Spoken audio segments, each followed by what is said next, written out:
तो फ्रेंड्स, आज की इस वीडियो में हाल ही में जो 2022 में जो ग्रुप डी के जो पेपर हुए थे उसके बारे में हम यहाँ पर चर्चा करने वाले हैं। और मेरे पास जो आज का पेपर है वो है 11 अक्टूबर का जो पेपर है उसके बारे में हम यहाँ पर चर्चा करने वाले हैं।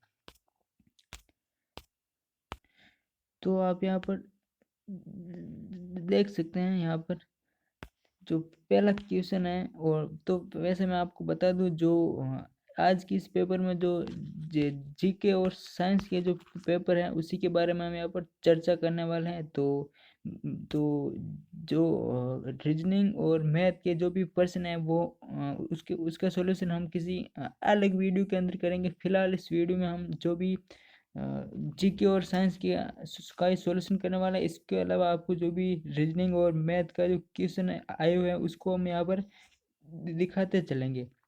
तो यहाँ पर पहला जो सवाल वो रीजनिंग से संबंधित था जो कि इस तरह से आप यहाँ पर देख सकते हैं। फिलहाल हम सेकंड क्वेश्चन पर चलते हैं। तो यहाँ पर सेकंड क्वेश्चन भी रीजनिंग का ही था। तो यहाँ पर इसका मैं सॉल्यूशन बता देता हूँ। तो ये उक्त श्रृंखला ये सभी संख्याओं को हटा दिया जाए तो निम्न में से बाएं से सातवां अक्षर कौन सा होगा। तो यहाँ पर आपको संख्या को नहीं काउंट करना है और बाएं से सातवां अक्षर गिनते जाना है। 1 2 3 4 5 6 और 7 यानी कि जो आर है वो है जो बाएं से सातवां है जो कि यहाँ पर बिल्कुल सही 4 नंबर ऑप्शन भी करवा रहा है। और अगले सवाल की हम यहाँ पर बात करें तो इस प्रश्न में एक कथन और उसके बाद 4 निष्कर्ष दिए हुए हैं। पता कीजिए कौन से निष्कर्ष दिए गए कथन का सत्य है। और यहाँ पर आप यहाँ पर देख सकते हैं एन छोटा ई से। तो यहाँ पर देख सकते हैं एन की तरफ बड़ा चिन्ह है यानी पहला ऐसे ही गलत हो गया। और डी बड़ा है एन से। तो यहाँ पर देख सकते हैं जो डी की तरफ से छोटा वाला चिन्ह है तो यहाँ पर ऐसे ये गलत हो जाता है। और डब्लू बड़ा या बराबर है डी से। तो आप यहाँ पर ये देख सकते हैं ये यहाँ पर ये चिन्ह आ रहा है यानी ये 3 नंबर ऑप्शन जो बिल्कुल सही जा रहा है। इसके अलावा हम यहाँ पर चौथा सवाल जो कि गणित का है। समकोण त्रिभुज के आधार उसकी ऊंचाई से 3 मीटर अधिक है और उसके कर्ण की लंबाई 15 मीटर है। तो इसका क्षेत्रफल क्या होगा। तो इसका आंसर 54 होता है।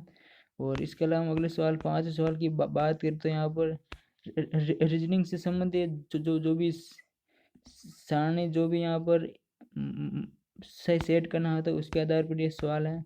और यहाँ पर ये पहला ही साइंस के सवाल आ गए हैं। विभेदित ऊतक कोशिकाओं में निम्न में से क्या अनुपस्थित होता है। तो यहाँ पर आपको पता है कोशिका भित्ति उसके अंदर उपस्थित होती है। कोशिका द्रव भी उसमें उपस्थित होता है और केंद्र भी उपस्थित होता है। लेकिन जो रसधानी है वो इसके अंदर उपस्थित नहीं होती है। तो यहाँ पर 1 नंबर इसका सही आंसर हो जाएगा। इसके अलावा हम यहाँ पर जो सातवां सवाल था वो गणित से संबंधित था यानी कि 3 की घात यहाँ पर 5 81 हो जाएगा और 2 की घात 5 यहाँ पर 6 हो जाएगा। और यहाँ पर कटने के बाद जो भी इसमें आंसर है जो वो 4 नंबर हो रहे हैं यहाँ पर आप देख सकते हैं। इसके अलावा यहाँ पर कुछ अंडे गेहूँ है और यहाँ पर कुछ अंडे गेहूँ है। कुछ फल है जो अमरूद है। कुछ फल अमरूद है और सभी अमरूद है जो नींबू है। तो यहाँ पर कह रहा है कुछ फल गेहूँ है। तो यहाँ पर फल यहाँ आ रहा है गेहूँ यहाँ आ रहा है यानी कि दोनों का कनेक्शन नहीं हो रहा है। यहाँ पर कुछ नींबू फल है। तो यहाँ पर बिल्कुल सही कह सकते हैं कुछ नींबू जो फल है सही हो रहा है। और यहाँ पर कुछ अंडे अमरूद है। यहाँ पर आते हैं अंडे और यहाँ आते हैं अमरूद यानी कोई कनेक्शन नहीं हो रहा है यानी कि सेकंड नंबर यहाँ पर बिल्कुल सही हो रहा है। तो यहाँ पर केवल निष्कर्ष 2 पालन कर रहा है। इसके अलावा हम अगले सवाल की बात करें तो जो कि आंकड़ों का बहुलक याद करने वाला क्वेश्चन है। और जो कि इसके अलावा यहाँ पर जीके का सवाल फिर यहाँ पर आ जाता है। भारतीय संविधान के किस भाग में मूल अधिकारों का वर्णन है। तो यहाँ पर भाग 3 के अंदर मूल अधिकारों का वर्णन है। और इसके अलावा यहाँ पर आपसे पूछा जा सकते हैं भाग भाग 6 के अंदर किसका वर्णन। तो जो भी स्टेट का जो भी बारे में होता है उसके अंदर वर्णित है। और भाग 4 के अंदर तो हो जाएगा नीति निर्देशक तत्वों का वर्णन है। और भाग 5 के अंदर संघ यानी कि जो स्टेट सरकार होती हैं उसके उसके बारे में आप वर्णन है। इसके अलावा यहाँ पर पूछ लिया जाए संगठन संस्थाओं का इनमें से कौन सा समूह भारत के संवैधानिक निकायों का उदाहरण है, तो यहाँ पर 4 नंबर ही बिल्कुल सही आंसर होगा। भारत का चुनाव आयोग, महान्यायवादी और यूपीएससी, ये है जो भारतीय संघ का उदाहरण है। इसके अलावा जो भी जैसे राष्ट्रीय मानवाधिकार प्रयोग इसके अंदर नहीं होगा, ये हैं और ये भी हैं, लेकिन ये वाला नहीं है जो कि एक मतलब जो कि असंवैधानिक संगठन है। और इसमें जो भी एक एक दिन आ जाते हैं जो असंगठित, जैसे ये भी राष्ट्रीय मानवाधिकार आयोग है ना, भारतीय राष्ट्रीय आयोग है, ये जो असंवैधानिक संगठन है, यानी कि इनका संविधान के अंदर उल्लेख नहीं है। यानी 4 नंबर के अंदर जो तीनों दिए हुए हैं वही है जो संवैधानिक निकाय हैं। इसके अलावा अगले सवाल की बात करें तो 2011 की जनगणना के आंकड़ों के अनुसार भारत में किस राज्य में बोलने वाले की संख्या सर्वाधिक है, तो बांग्ला। यानी इन 4 भाषाओं के अंदर सर्वाधिक किस भाषा को बोली जाती है, तो हो जाएगी बांग्ला। और सबसे ज़्यादा कौन सी भाषा बोली जाती है, तो हो जाएगी 55% है जो हिंदी भाषा बोली जाती है। सेकंड नंबर पर हो जाती है तमिल भाषा बोली जाती है। और यहाँ पर इन ऑप्शन के अनुसार यहाँ पर बांग्ला भाषा आती है। इसके अलावा न्यूलैंड के अष्टक सिद्धांत के अनुसार प्रकृति में कितने तत्व मौजूद हैं, तो उस समय जो उन्होंने खोज की थी उस समय 56 तत्वों तक ही ज्ञात हुआ था। इसके अनुसार 56 तत्व ही मौजूद है। इसके अलावा हम अगले सवाल की बात करें तो यहाँ पर रीजनिंग से संबंधित सवाल है, तो यहाँ पर हम इसको आगे ले लेते हैं। और ये भी रीजनिंग से संबंधित सवाल है। और यहाँ पर फिर से जीके का सवाल आ जाता है। और यहाँ पर नरेगा एक झलक रिपोर्ट के अनुसार वित्तीय वर्ष 2021-22 में भुगतान की गई औसत मनरेगा मजदूरी केवल 208.85 प्रतिदिन है। मनरेगा का पूर्ण रूप क्या है, यहाँ पर मनरेगा का पूर्ण रूप पूछा गया है, तो हो जाएगा Mahatma Gandhi national rural employment guarantee activities यहाँ पर हो जाएगी।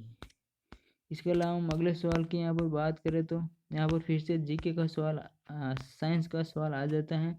किसी चुंबक को गैल्वेनोमीटर में से संयोजित कुंडली के अंदर गति कराए जाने पर कुंडली में धारा प्रेरित होती है। प्रेरित धारा इनमें से किस कारक पर निर्भर नहीं करती है, तो यहाँ पर आपको पता है कि ये धारा चुंबक की ध्रुव सामर्थ्य पर निर्भर करती हैं और कुंडली के फेरों की संख्या के आधार पर भी निर्भर करती हैं और चुंबक की गति की चाल पर भी निर्भर करती है, लेकिन कुंडली के संयोजित गैल्वेनोमीटर के प्रतिरोध पर यहाँ पर निर्भर नहीं करती हैं। इसके अलावा हम अगले सवाल की बात करते हैं। यहाँ पर जीके का सवाल आ जाता है, 2022 में किस एनआरआई में मरणोपरांत विज्ञान और अभियांत्रिकी के क्षेत्र में पद्म भूषण से सम्मानित किया गया, तो हो जाएगा यहाँ पर संजय राजाराम यहाँ पर हो जाएगा। इसके अलावा यहाँ पर अगले सवाल की बात करते हैं। यहाँ पर फिर में आवर्त सारणी से संबंधित यहाँ पर सवाल आ जाता है और यहाँ पर पूछा जा सकता है कि आधुनिक आवर्त सारणी के संबंध निम्न में कौन सा कथन सही नहीं है, तो यहाँ पर आपको पता ही है उसके अंदर 18 समूह होते हैं और 7 आवर्त होते हैं, ये बात बिल्कुल सही है। और एक ही समूह में उपस्थित तत्वों में संयोजित इलेक्ट्रॉनों की संख्या समान होती है, ये भी बिल्कुल सही है। और समूह में नीचे की ओर बढ़ने पर कोषों की संख्या बढ़ती है, ये भी सही है। लेकिन अंतिम वाला यहाँ पर जो वो गलत है, और यानी कि सोडियम मैग्नीशियम और सल्फर आधुनिक आवर्त सारणी के चौथे आवर्त के अंदर संबंधित नहीं है। यहाँ पर ये 4 नंबर ऑप्शन है जो गलत हो जाएगा। इसके अलावा यहाँ पर गणित का रीजनिंग का सवाल है। इसके अलावा ये भी मैथ का क्वेश्चन है। और यहाँ पर फिर से हम यहाँ पर जीके का सवाल आ जाता है और यहाँ पर पढ़ लेते हैं। आधुनिक भारतीय इतिहास में निम्न कौन सी घटनाएं सही सम्मिलित नहीं है, तो यहाँ पर आपको पढ़ते हैं लॉर्ड कर्जन ने 1905 में ही बंगाल का विभाजन किया था और भारत छोड़ो यात्रा महात्मा गांधी द्वारा 1942 के अंदर शुरू की गई। और दांडी यात्रा भी दांडी यात्रा है जो 1930 के अंदर शुरू हुई थी, जो कि यहाँ पर गलत हो जाएगा। और अमृतसर बाग जलियांवाला बाग 13 अप्रैल 1919 के अंदर हुआ था, ये सही, यानी 3 नंबर ऑप्शन यहाँ पर गलत हो जाएगा। और इसके अलावा यहाँ पर फिर से गणित का सवाल आ जाता है। यहाँ पर रीजनिंग का सवाल है, यहाँ भी रीजनिंग का सवाल है, ये भी मैथ का क्वेश्चन है और यहाँ पर गणित का क्वेश्चन है, आप यहाँ पर देख सकते हैं। और अगर आप गणित के क्वेश्चनों को भी सॉल्यूशन करना चाहते हैं तो यहाँ पर वीडियो को पॉज करने के बाद यहाँ पर इनका आप सॉल्यूशन चेक कर सकते हैं। इसके अलावा यहाँ पर जीके का सवाल आ जाता है, इसके बारे में हम चर्चा कर लेते हैं। Institute of bio resource and sustainable development के परिसर में आर्किडोरियन और आर्किड उत्पादन इकाई की स्थापना राज्य में की जाने वाली है। किस राज्य में की जाने वाली है? तो वो हो जाएगा मेघालय के राज्य के अंदर की जाने। हालांकि ये करंट जीके का सवाल है नहीं, इन द फ्यूचर जो भी रेलवे के एग्जाम होते हैं उसमें आपको करंट जीके के सवाल रिपीट नहीं होते हैं। आपको जीके, साइंस, मैथ इन सब सवालों को आपको पढ़ लेना होता है। यहाँ पर रीजनिंग का सवाल दिया हुआ है और यहाँ पर फिर से मैथ का क्वेश्चन है, आप यहाँ पर चेक कर सकते हैं। और जो 25वें सवाल का आप सॉल्यूशन करना चाहते हैं उस वीडियो को पॉज करके उस क्वेश्चन को यहाँ पर चेक कर सकते हैं। इसके अलावा यहाँ पर ये भी, और यहाँ पर फिर से जीके का सवाल आ जाता है। अगस्त 2022 में 17 वर्षीय भारतीय शतरंज मास्टर रमेश बाबू प्रज्ञाना ने किस में FTX क्रिप्टो कप के अंतिम दौर में विश्व चैंपियन मैग्नस कार्लसन को हराया? तो हो जाएगी मियामी के अंदर मैग्नस कार्लसन को हराया था। इसके अलावा अगले सवाल फिर से साइंस का आ जाते हैं। दिए गए संतुलित रासायनिक अभिक्रिया में गुणांक ABC क्या है? तो यहाँ पर हो जाएगा 2 क्रमश है। यहाँ पर आप देख सकते हैं साइंस का क्वेश्चन है। और यहाँ पर अगले सवाल की बात करें तो यहाँ पर निम्नलिखित में से किस स्थिति में एक बंद चालक कुंडली में विभवांतर प्रेरित होता है? तो हो जाएगा या तो छड़ चुंबक को बंद कुंडली की ओर ले जाने पर या बंद कुंडली को छड़ की ओर ले जाने पर। क्या यहाँ पर ऑप्शन से बाकी वाले इसमें गलत है। और यहाँ पर फिर से मैथ का क्वेश्चन है, आप इनको चेक कर सकते हैं और पढ़ भी सकते हैं। और यहाँ पर रीजनिंग का सवाल है। और वर्तमान संख्या में कुछ हिस्सों में 400 वर्ष पहले कुल्ह नामक नगर सिंचाई की एक स्थानीय प्रणाली विकसित की गई थी। ये किस राज्य के अंतर्गत हो जाएगी? हिमाचल प्रदेश के अंदर ये है। इसके अलावा यहाँ पर अगला साइंस का क्वेश्चन आ जाते हैं। उल्टा और बड़ा प्रतिबिंब प्राप्त करने के लिए वस्तु को किस प्रकार रखा जाना चाहिए? तो हो जाएगा अवतल दर्पण के अंदर C और F के बीच जब हम वस्तु को रखेंगे तो उसका जो भी प्रतिबिंब बनेगा वो उल्टा और प्रतिबिंब बड़ा प्रतिबिंब प्राप्त होगा। इसके अलावा अगले सवाल की बात करते हैं। आप 1955 में करवे समिति नामक एक विशेष समिति का गठन किया गया था। इस समिति द्वारा इनमें से किसकी अनुशंसा की गई थी? तो हो जाएगा यहाँ पर ग्रामीण विकास के उद्देश्य के लिए लघु उद्योगों को बढ़ावा देना, यहाँ पर इसकी ये जो अनुशंसा की गई थी। इसके अलावा अगले सवाल की यहाँ पर बात करते हैं। यहाँ पर गणित का सवाल आ जाता है। यहाँ पर हम आगे चल लेते हैं। और यदि यहाँ पर अगला सवाल साइंस का है, बायोलॉजी का है। यदि मेंडल ने F2PD का अध्ययन नहीं किया होता तो क्या होता? यहाँ पर बड़ा अजीब का सवाल आया है। वो पता नहीं लगा पाते कि अप्रवासी लक्षण नष्ट नहीं होते हैं। यहाँ पर 1 नंबर यहाँ पर सवाल हो जाएगा, बाकी वाला जो भी ऑप्शन है वो गलत हो जाएगा। इसके अलावा अगला सवाल गणित का क्वेश्चन है, हम आगे ले लेते हैं। नहीं, ये करण जीका का सवाल है, हम सॉरी, जीके का सवाल है। अगस्त 2022 तक जानकारी के अनुसार वरिष्ठ नागरिकों के वित्तीय सुरक्षा और कल्याण संरक्षण के नियमन हेतु माता पिता और वरिष्ठ नागरिकों का भरण पोषण तथा कल्याण अधिनियम, इसमें से किस अधिनियम किया गया? तो हो जाएगा 2007 के अधिनियम के अंदर तहत किया गया था। इसके अलावा यहाँ पर बात करें तो निम्नलिखित में से प्रकाश के प्रकीर्णन के अनुप्रयोगों की पहचान कीजिए। यहाँ पर है जो कौन कौन से होते हैं? यहाँ पर एक तो डी है जो सूर्य का लाल और आकाश का नीला दिखना, ये प्रकीर्णन का उदाहरण है। इसके अलावा डी है जो टिंडन प्रभाव है, वो भी प्रकाश के प्रकीर्णन का उदाहरण है। और यहाँ पर 1 नंबर ऑप्शन खतरे के संकेतों का लाल होना, यह भी प्रकीर्णन का उदाहरण है। इसके अलावा समय से पूर्व सूर्य का विलंबित होना, यह अपवर्तन का उदाहरण है। और तारों का टिमटिमाना भी अपवर्तन का उदाहरण है।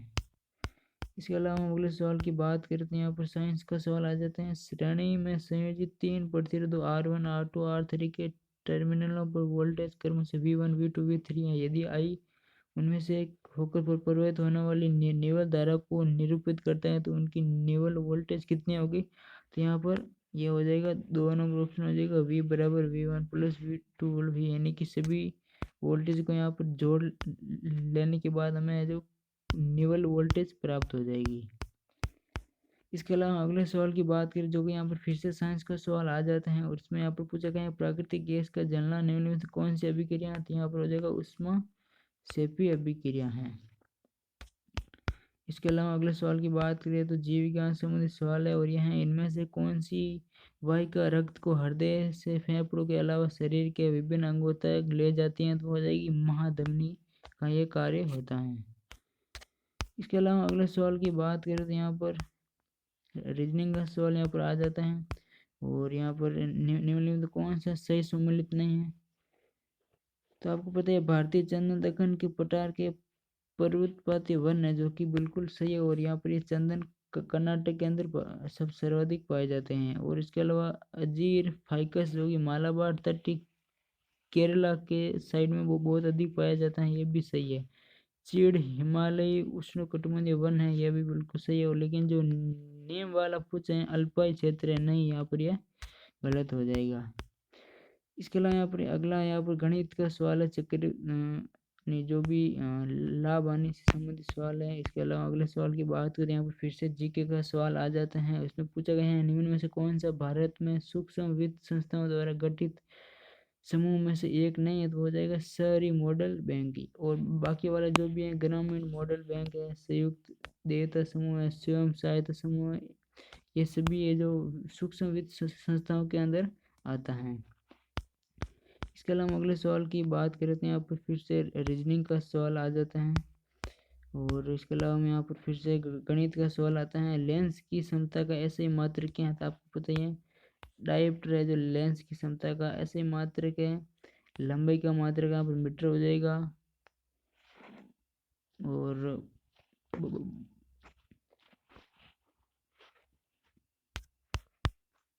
अगले सवाल की हम यहाँ पर बात करें तो यहाँ पर त्योहारों से संबंधित सवाल आ जाते हैं, वो है पुलिकली यानी बाघ नृत्य कार्यक्रम इनमें से किस त्योहार के दौरान होने वाला मुख्य आकर्षण है, तो हो जाएगा ओणम त्योहार का मुख्य आकर्षण है, और यहाँ पर दक्षिण भारत के अंदर ये अधिक मनाया जाता है।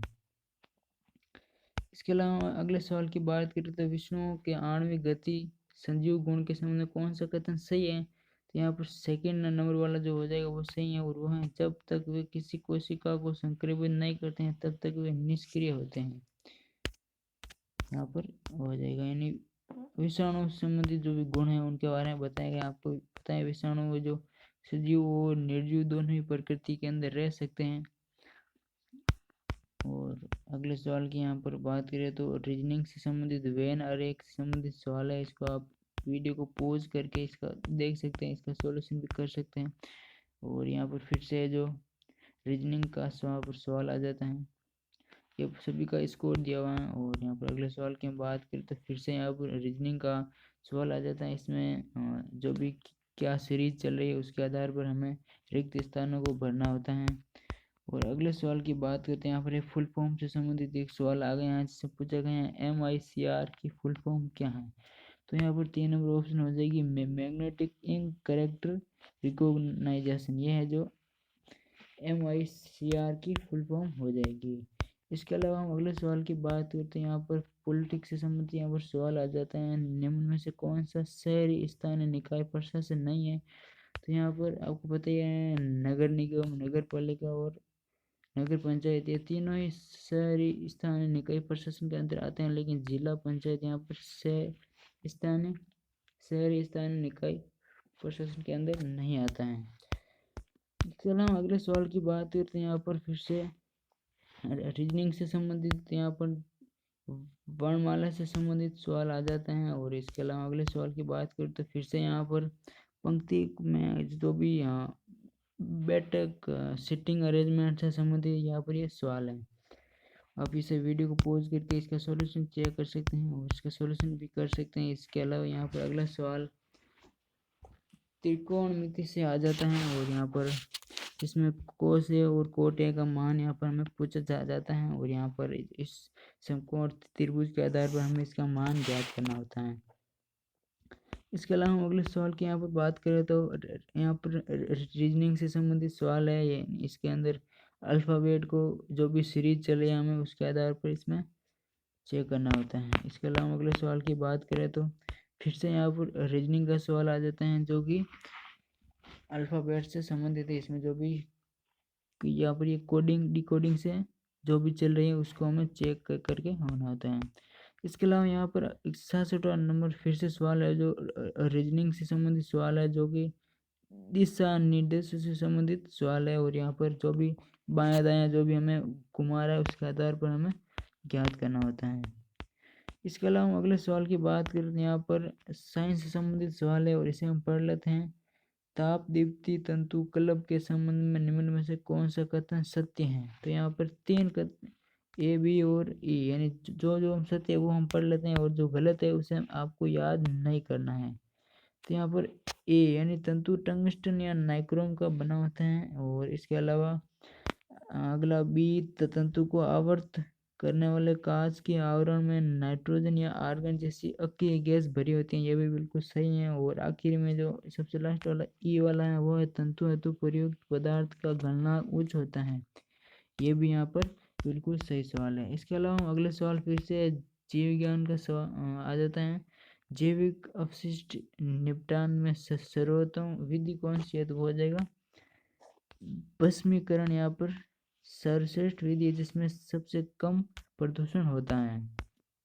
इसके अलावा अगले सवाल की बात करते हैं। यहाँ पर द्विघात समीकरण से संबंधित यहाँ पर सवाल आ जाता है, गणित का सवाल है, आप यहाँ पर चेक कर सकते हैं।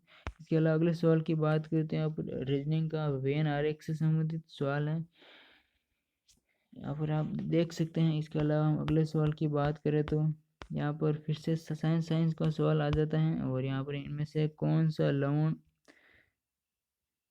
एंटासिड का एक सक्रिय संगठन होता है? तो यहाँ पर NaCO3 यानी सोडियम बाइकार्बोनेट है जो एंटासिड प्रति अम्लों का एक सक्रिय संगठक होता है। इसके अलावा अगले सवाल की बात करें तो यहाँ पर कैल्शियम ऑक्साइड की जल के साथ अभिक्रिया के फलस्वरूप बूझे चूने का बनने का उदाहरण है, तो यहाँ पर हो जाएगा संयोजन अभिक्रिया, यहाँ पर हो जाएगा। इसके अलावा अगले सवाल की यहाँ पर बात करें तो 8 ओम प्रतिरोध वाले एक संयुक्त बल्ब पर 0 वोल्टेज आरोपित करने किए जाने पर इसकी शक्ति क्या होगी? तो यहाँ पर हो जाएगा 0 वोल्टेज की यहाँ पर शक्ति होगी, यहाँ पर जो कि ऑप्टिक्स से संबंधित यहाँ पर फिजिक्स का क्वेश्चन है।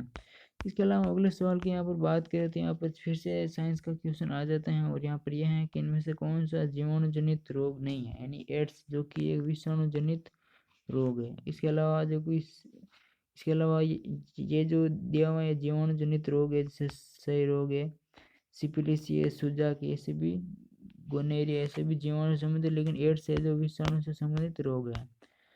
इसके अलावा यहाँ पर अगले सवाल की बात की जाए, यहाँ पर फिर से रीजनिंग का सवाल आ जाता है। और यहाँ पर सम और विषम संख्या के आधार पर हमें जो भी इसमें पूछा गया है वो ज्ञात करना होता है। और हम अगले सवाल की हम यहाँ पर बात कर लेते हैं। यहाँ पर फिर से त्रिभुज से संबंधित गणित का सवाल आ जाता है जिसमें हमें त्रिभुज का क्षेत्रफल ज्ञात करना होता है। और इसके अलावा अगले सवाल की बात करते हैं, यहाँ पर फिर से जीके का सवाल आ जाता है। इसमें कॉलम ए पर्वतमाला है और कॉलम बी में सही स्टेट का चयन करना होता है, यानी कौन सी पर्वतमाला किस राज्य के अंदर है उसके आधार पर हमें चयन करना होता है। तो यहाँ पर देखा जाए तो आपको पता ही है अरावली पर्वतमाला राजस्थान के अंदर स्थित है। और यहाँ पर विंध्याचल पर्वतमाला MP के अंदर स्थित है। और यहाँ पर पश्चिमी घाट कहाँ पर है? तो केरल और कर्नाटक में हो जाएगा। यहाँ पर भारत का जो साउथ वाला हिस्सा है यहाँ पर पश्चिमी घाट है केरल और कर्नाटक के क्षेत्र में। और हिमालय प्रदेश जो कि भारत के बिल्कुल उत्तर में स्थित है, यानी हिमाचल प्रदेश, उत्तराखंड, जम्मू कश्मीर, लद्दाख और ये वाला जो एरिया है सिक्किम, अरुणाचल प्रदेश, इसके अंदर ये हिमालय पर्वत वाला आती है। इसके अलावा अगले सवाल की यहाँ पर बात करें तो यहाँ पर पाइप और टंकी से संबंधित गणित का सवाल है। और यहाँ पर हमें जो भी सवाल पूछा गया है कि टंकी के तेल के रिसाव द्वारा टंकी को खाली करने का समय कितना लगेगा, इससे संबंधित ये सवाल पूछा गया था। इसके अलावा यहाँ पर अगला सवाल समांतर चतुर्भुज से संबंधित सवाल है जिसके अंदर हमें CDR का मान ज्ञात करना होता है, यानी कितना डिग्री का कोण यहाँ पर बनेगा CDR के अंदर, उसे यहाँ पर CDR यानी इसका पूछा गया है। इसके अलावा अगले सवाल की यहाँ पर बात करें तो फिर से यहाँ पर गणित का सवाल आ जाता है जिसमें एक जिसम का मूल्य यानी लाभ और हानि से प्रश्नावली से यहाँ पर ये सवाल है। इसके अलावा अगले सवाल की बात करते हैं, यहाँ पर फिर से जीव विज्ञान संबंधित सवाल आ जाते हैं और वो हैं कुछ जीवाणु प्रकाश संश्लेषण होते हैं और इन कोशिकाओं में प्रकाश संश्लेषण प्रवर्तक कहाँ स्थित होते हैं, तो इसका सही जवाब हो जाएगा प्लाज्मा झिल्ली के अंदर होते हैं। इसके अलावा अगले सवाल की यहाँ पर बात करें तो यदि बीते हुए कल के दिन सोमवार था, यानी यहाँ पर फिर से एक रीजनिंग का सवाल आ जाता है और जो कि दिनों के बारे में यहाँ पर पूछा जा सकता है, यानी कि समय से संबंधित यहाँ पर यह रीजनिंग का सवाल आया था। इसके अलावा अगले सवाल की बात करते हैं यहाँ पर फिर से, और जो कि गणित का सवाल है और यहाँ पर जो पार्टनरशिप वाली साझेदारी वाली प्रश्नावली है उससे संबंधित यहाँ पर यह सवाल है, जिसमें हमें सभी अलग अलग लोगों को कितना वार्षिक लाभ हुआ उसके बारे में हमें यहाँ पर ज्ञात करना होता है। इसके अलावा यहाँ पर अगले 84 नंबर क्वेश्चन की बात की जाए तो यहाँ पर यह गणित का सवाल है और इसमें चार्ट और प्रत्येक महीने के हिसाब से यहाँ पर दिया हुआ और कुल व्यय का क्रय कोण कितना होगा बिजली क्रय का, यहाँ पर उससे संबंधित इसमें सभी यहाँ पर मैं जूम कर देता हूँ ताकि अगर आप इसका सॉल्यूशन भी चेक करना चाहते हैं तो यहाँ पर इसका सॉल्यूशन भी देख सकते हैं। इसके अलावा हम यहाँ पर अगले सवाल की यहाँ पर बात करें तो यहाँ पर फिर से गणित का त्रिभुज से संबंधित यहाँ पर सवाल आ जाते हैं, जिसमें हमें संगत त्रिभुज की ऊंचाई ज्ञात करनी होती है। इसके अलावा अगले सवाल की बात करते हैं, यहाँ पर फिर से गणित का सवाल आ जाता है और जिसमें हमें चिन्हों को बदल कर उसके आधार पर कौन सा जो चिन्ह सही लागू हो रहा है और किसकी कौन सा लागू होने पर हमें सही आंसर प्राप्त होता है उसमें जो हमें याद करना होता है। इसके अलावा अगले सवाल की बात करें तो यहाँ पर जीके का सवाल आ जाता है, वो यहाँ पर इस प्रकार है कि उत्पादन के 4 कारक कौन कौन से हैं, तो यहाँ पर देखिएगा भूमि, श्रम, पूंजी और उद्यमिता, ये हैं जो चारों ही उत्पादन के 4 कारक होते हैं। इसके अलावा जो भी यहाँ पर दिए हुए हैं वो उत्पादन के कारक नहीं है, यहाँ पर यही आपको चारों याद रखने होते हैं। इसके अलावा हम अगले सवाल की यहाँ पर बात करें तो 88 नंबर का क्वेश्चन आ जाता है और यहाँ पर आयु से संबंधित औसत आयु ज्ञात करने, जो कि गणित में औसत प्रश्नावली से आया हुआ सवाल है। इसके अलावा अगले सवाल की बात करें तो कौन सा भारत में स्थित एक बौद्ध मंदिर है, तो यहाँ पर नाम से ही पता चल रहा है महाबोधि मंदिर है, जो बौद्ध धर्म से संबंधित मंदिर है। इसके अलावा जो भी मंदिर दिए हुए हैं वो अन्य धर्मों से संबंधित है, यहाँ पर बौद्ध मंदिर नहीं है। और इसके अलावा हम यहाँ पर अगले सवाल की बात करें तो फिर से आयु वाली प्रश्नावली से यहाँ पर गणित का सवाल आ जाता है, जिसमें सात्विका की आयु हमें ज्ञात करनी होती है। जो भी यहाँ पर मान दिया हुआ है उसके आधार पर हमें आयु ज्ञात करनी होती है। कोई एकदम इजी सवाल है और यहाँ पर गणित का बिल्कुल ही इजी सवाल है, यहाँ जिसमें हमें HCF 16, 22 और 24 का हमें मसप ज्ञात करना होता है। HCF बिल्कुल इजी सवाल है। उसके अलावा यहाँ पर अगला सवाल फिर से है जो जीके का सवाल आ जाते हैं और यहाँ पर ये सवाल इस प्रकार है कि भारत में वायु खेलों का सर्वोच्च शासी निकाय कौन सा है, तो यहाँ पर हो जाएगा air sports federation of India है, जो भारत में वायु खेलों यानी एयर स्पोर्ट्स से संबंधित जो भी हैं उसमें इससे सर्वोच्च निकाय है। इसके अलावा अगले सवाल की बात करते हैं, यहाँ पर फिर से रीजनिंग का सवाल आ जाता है, जिसमें हमें चिन्हों को अदल बदल के हमें यानी कि प्लस का माइनस या माइनस का प्लस इस आधार पर हमने जो भी चिन्ह दिया उसके आधार पर हमें इसमें कितना आंसर हो रहा है उसे हमें ज्ञात करने होते हैं। इसके अलावा यहाँ पर मान रखने के आधार पर यहाँ पर सवाल है और यहाँ पर ये फिर से गणित का अनुपात समानुपात वाली प्रश्नावली से आया हुआ है सवाल है।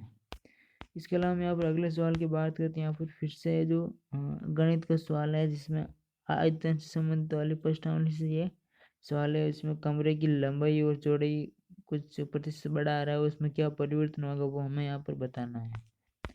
इसके अलावा अगले सवाल की बात करते हैं, यहाँ पर साइंस से संबंधित फिर से एक सवाल आ जाता है, जब शुष्क बुझा हुआ चूना किसके साथ अभिक्रिया करता है तो ब्लीचिंग पाउडर का निर्माण करता है, तो यहाँ पर आंसर हो जाएगा क्लोरीन। बुझा हुआ चूना यानी कि CaOH2 और ये यहाँ पर Cl के साथ जब अभिक्रिया करता है तो हमें जो ब्लीचिंग पाउडर CaOCl2 प्राप्त होता है। इसके अलावा हम अगले सवाल की बात करें तो यहाँ पर करण जीके से संबंधित यहाँ पर सवाल आ जाता है और यहाँ पर पूछा गया है कि 2022 का पद्म विभूषण पुरस्कार इनमें से किस क्षेत्र में प्रदान नहीं किया गया, तो यहाँ पर हो जाएगा इस बार है जो व्यापार और उद्योग के क्षेत्र में किसी को भी ये पुरस्कार प्रदान नहीं किया गया है। इसके अलावा अगले सवाल की हम बात करें तो यहाँ पर साइंस से संबंधित यहाँ पर सवाल आ जाते हैं और वो सवाल इस प्रकार हैं कि गैल्वेनोमीटर परिपथ में संयोजित होने पर किसकी उपस्थिति का सूचक करता है? तो वहाँ हो जाएगा तथा धारा की उपस्थिति का सूचक करता है। इसके अलावा हम फिर से यहाँ पर केमिस्ट्री से यहाँ पर सवाल आ जाते हैं कि एकल कार्बन परमाणु के अंदर कितने बंद होते हैं? तो यहाँ पर हो जाएगा 4 बंद होते हैं। इसके अलावा यहाँ पर अंतिम सवाल की हम बात करें तो जो कि गणित से संबंधित होता है और यहाँ पर इस संख्या का माध्य क्या है और हमें यहाँ पर बहुलक ज्ञात करना होता है। तो इस प्रकार हम सभी 100 सवालों के बारे में यहाँ पर एक एक करके यहाँ पर बता चुका हूँ। तो हमने जीके और साइंस से जो भी सवाल थे उसमें हमने अधिक चर्चा की और इसके अलावा रीजनिंग और मैथ से संबंधित जो भी सवाल थे उसके बारे में भी मैंने आपको बता दिया है। तो यही था 11 अक्टूबर जो फर्स्ट शिफ्ट के अंदर जो पेपर था उसके बारे में हम पूरी तरह से चर्चा कर चुके हैं। तो यही था इस वीडियो में। Thank you.